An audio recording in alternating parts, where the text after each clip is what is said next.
Don't expand your farm before watching this video. My name is Daudi Alaba. If you're watching us for the first time, this is Daudi Alaba Laboratory, where we practically share our experience about poultry farming. So around me is the family setting. We are in the family background where our farm is located.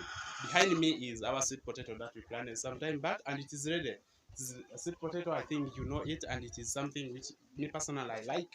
And behind me is my third chicken house, actually my latest chicken house, whereby I have the upper space is empty. I don't have birds in, and I have 760 birds that I brought 800 of them, and they are already growing up. Somebody is just greeting me.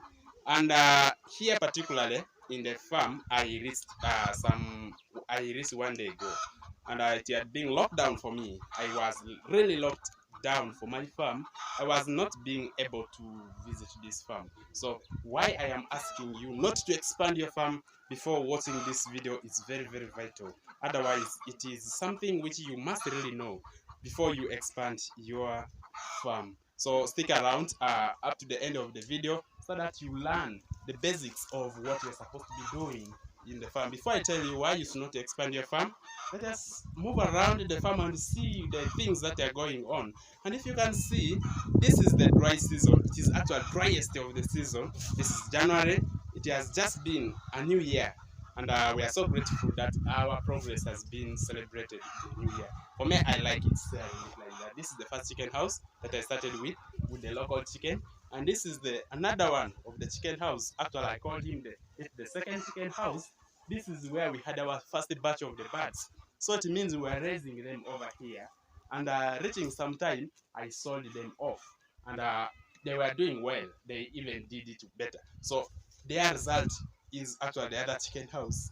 The money that I got from here helped us to expand the farm up to that size. So this is our farm. Let us just move a little bit quicker around, and then we see what is going on over here. Around here we don't have too much land. You can see the land that I have here. It is only here and the other chicken house over there. So it means the land is not too big. We are also trying to do some crop grown here, some few of them, and it is dry season. I told you, it means the crops are not really proper. And this was a heap which we dug to get whatever, to get some maram to compact our chicken houses. And you see that there is this boundary of the farm that we started to fence, but we were unable to finish. Look at it from here. This is one of the pole, and there is only a small portion of the chain link which is down there. So it means we are unable to finish it up for this part. And I will explain to you why we are having empty chicken houses here. This one is empty, and the upper section of that other chicken house is also empty. So our fence is not finished, and we still have a lot of things to move around with. So let us check around. Let us first check around. Like we can peep, our birds are inside here, and these are the birds which are already laying. They are at the 25th week, and their laying is not really what I would wish to see. They are laying at the percentage of 95%, and you can see this is tarpaulin. We call it, some people call it carpet, and this one is put here to regulate the light inside. You don't need too dark, and you don't also need too bright. For the days which are too bright, you reduce it a little bit so that light is not too much. And this is the other side of the chicken house, which we put iron sheet from down up to up. Protects the house from the rainwater. And in the morning, when I reached here, I didn't have this plan. I found my boys, they have whatever. This is mud that is being mixed. So this is soil mixed with water. We're going to use it to lay bricks. You know brick? This is brick. It is already burned.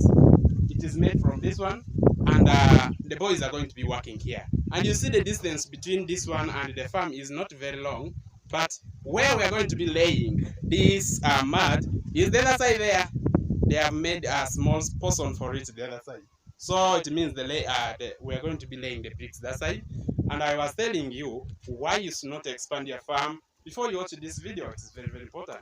I was telling you, I have only a chicken in this lower section of the house, and the other upper section, there is nothing. we are keeping nothing there. So our plan was actually building chicken house. To me, it was a little bit stressful, considering that I don't have enough land over here. Now constructing this one, and after that removing it to be constructed again when I want a double storage is very, very stressful.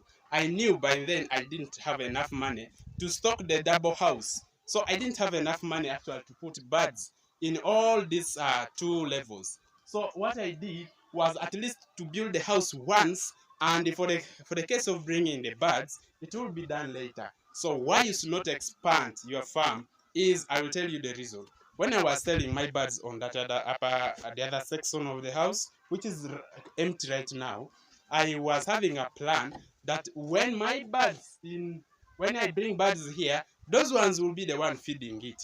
And I brought 800 of them. Unfortunately, my birds got infected with worms, and it was very terrible. It affected me like about 1 month. So I was not able to get enough money to really feed these birds over here. So to that extent, it means I would have gone to get some loan. And why would I go and get loan when my birds are about to reach the time of culling is selling them off or removing them from farm? So they were like 2 months to get culled off. So I decided to sell them, thinking that the money that I will get from there will be enough to satisfy me to feed the other birds which are on the lower section of the farm. But it was not true. I reached on the 16th week. It was the real hustle. I could talk to friends, and it was very, very difficult for me. That's why you had never been seeing me in the farm. I had not been able to get a mere transport to visit the farm. So it was some kind of tough times. So what does this one teach all of us to do? It means at the beginning, we may think things which seem to be normal, but to reach some extent, if you are not prepared in your brain, you can even end up losing the whole project like this. So imagine that I was not able to really fund for the remaining 3 weeks. And not only 3 weeks, when they start to lay, it means you are not going to start to sell the eggs immediately. It may also take some time, like about 2 to 3 weeks that you will be collecting the eggs. At the beginning, the percentage keeps increasing. Like right now, it is about 80%, which has not yet reached the peak. So it means at that time, you must be getting some money coming from another side, which is not from the farm. And how are you going to be getting that money? For the birds, you can't advise them to sleep hungry when you're not having money to buy enough feed for them. At least for the human beings. For the human beings, at least you can gamble around with it. But for the birds, when you start to compromise on the quality of the feed and also the quantity that you are giving them, you will cause more trouble than ever, because the quality of the feed that you give, especially when you keep changing the feed from here to there, you change their digestive compatibility with that particular feed. So when it keeps changing every time periodically, you realize that they cannot develop their milestone in terms of laying. So at the end of the day, you come to register laying like 60%, which is the peak. What importance can that one be, comparing that one with the prices of the feed? So it means if you have not prepared yourself enough to go through tough times of that nature, you cannot really do something which is important. So what that one means is, when you really do something like what was about to happen here, if I was not able to manage it up to that extent, it was going to be war. So take for example, nutritional deficiencies attack my birds and then they start to die. The whole farm would be whipped out. It would be completely whipped out. So what importance is that? Why would we need to expand too fast than what we can afford? So there are limits. Like me personally, I consider whatever development to be something that I set the goal a little bit bigger than myself, because I trust my potential. I trust my potential in taking the risk of getting it a little bit bigger. So if you are planning, and in case you know that it is a little bit harder, do your calculations well, write them down, look at them and ask yourself, is this one possible? Can I really afford to get this? And if you realize that it cannot really be exactly what you think it is, please don't expand before time. Don't expand before time.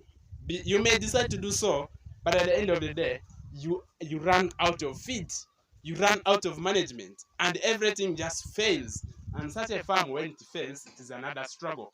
you have to go back and start from zero. So starting from zero is more stressful than starting from somewhere. So where you have started already was already from zero. So don't really need to go back at that extent. So the issue that is concerned with money, when you have it, it may appear like you can buy the whole world. But when you reach that extent where you think you are already doing something, you don't even know how the money is disappearing. And the unfortunate bit of it, even the sources of money, that where you are getting it from, they will disappear. And then that is the time, if you are not careful, you will say that somebody has bewitched you. It's not the case. And thank you so much for watching this video. I'm sure it has taught you some lesson.